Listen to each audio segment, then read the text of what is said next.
What is going on, guys? Welcome to your 55th Java tutorial, and in this tutorial we're going to be getting into polymorphism a little bit and also talking about or building something called a polymorphic array to demonstrate why polymorphism is actually useful. And it's a pretty confusing topic, and trust me, there are going to be a lot of tutorials on this.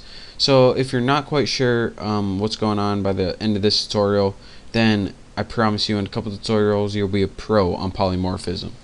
So in order to demonstrate polymorphism, we first need to build a computer program that uses inheritance in one way or another. So what I did is I set up, and you can probably tell this if you watch my last tutorials, I'm going to have a superclass called food. In this tuna class and pot pie class, since they're both types of food, they're going to inherit all the methods and variables in this food class. So the food is a superclass and the tuna and pot pie are subclasses. I already put extends food, and what extends food does is use an inheritance to inherit everything from food. But you should know that already if you watch my other tutorials. Just for the people who just started, that's what I'm doing. So now let's go ahead and build a basic method called eat in food. So void eat won't take any parameters, and what it will do is pretty much go system print a line, pretty much system out print line, and it's gonna say, did I get that right? System out print line. This food is great.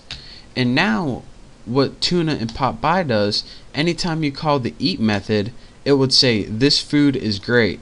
Now that's nice and all, but another thing about polymorphism, and I'm just going to do this for demonstration purposes, we can overwrite the eat method. That if we put it in the tuna class and called it, it'll say this tuna is great now. And let's just do that one more time with pot pie. This pot pie is great. So even though it's inheriting the eat method from the food class, we overwritten it or overwrote it with putting a new eat method inside the tuna and pot pie class. So now when you call the eat method in tuna, it says this tuna is great, and now when you call the eat method in pot pie, it says this pot pie is great. So now let's get into polymorphism, now that we have a program that uses inheritance. What polymorphism is pretty well. First, let me describe to you how we built reference variables and objects before. We did something like tuna Bucky equals new tuna, and we didn't really think about what we were doing. We just did it because that's how we were taught. But if you're wondering, alright, why do I need to put tuna right here and tuna right here as well? Shouldn't I only have to put it once to know that I'm talking about that class? Well, the thing is, well, first let me go over what these are. This right here, Bucky, is the reference variable. That means whenever you refer to the variable Bucky, you are referring to controlling the stuff in this class or object, which is tuna. And this pretty much is the data type. So it can control the tuna data type, and this object is of type tuna. But another cool thing is you can do this, and this pretty much is the intro to sorry. This pretty much is the intro to polymorphism. Not only is tuna of the tuna type, but tuna is also of the food type. So what you can do is some pretty cool things. Anything that inherits from the superclass, which is tuna, or excuse me, the superclass is food, can be assigned to Bucky. For example, tuna, since it inherits from food, can be assigned to Bucky. Pot pie, since it inherits from food, can be assigned to Bucky. And we're saying, alright, that's nice and all, I can assign this, that, and the other thing, but why actually would this be useful in any kind of way? Well, the answer to that, I will do one thing which you guys probably need, and that's an example. The quickest example and the most clear thing I can do is build something called a polymorphic array, and this stores objects of different classes in pretty much the superclass type.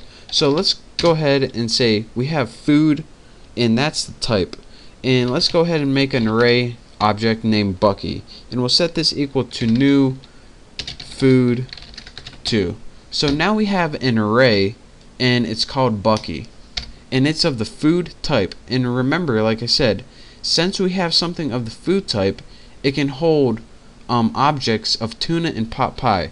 So for example, Bucky 0 can hold objects of new pot pie, just like that, and we'll set Bucky 1, which is a reference variable, and we'll set this equal to the object of new tuna.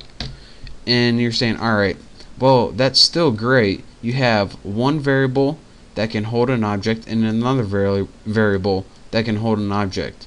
Yeah, these variables might be of the food class, but I don't see why this is useful still. Well, just wait a minute and trust me, you'll see why in a little bit.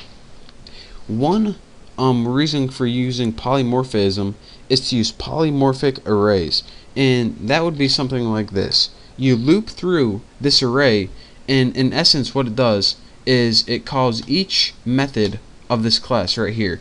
So let's go ahead and type for int x equals 0, and just put something like x is less than 2. You can also put array length, but you know, you don't want to, and do ++ x. And now what we can do is say something like this, Bucky x dot eat.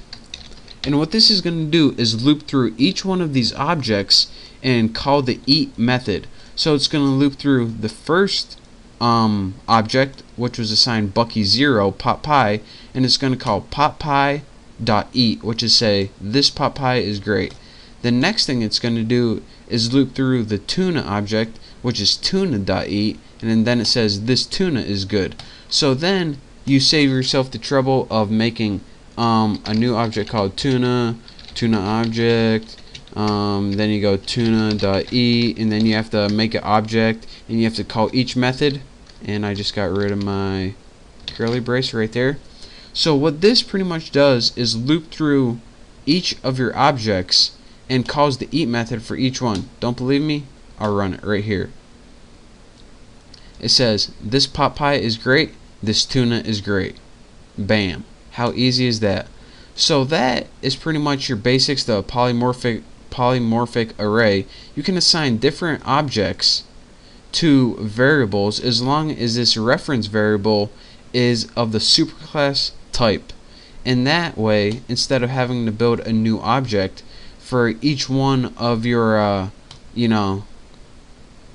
having to build a new object every time you want to use a method from that thing, you can build one reference variable of the superclass and assign it to objects of the subclasses and just loop through them with a polymorphic array.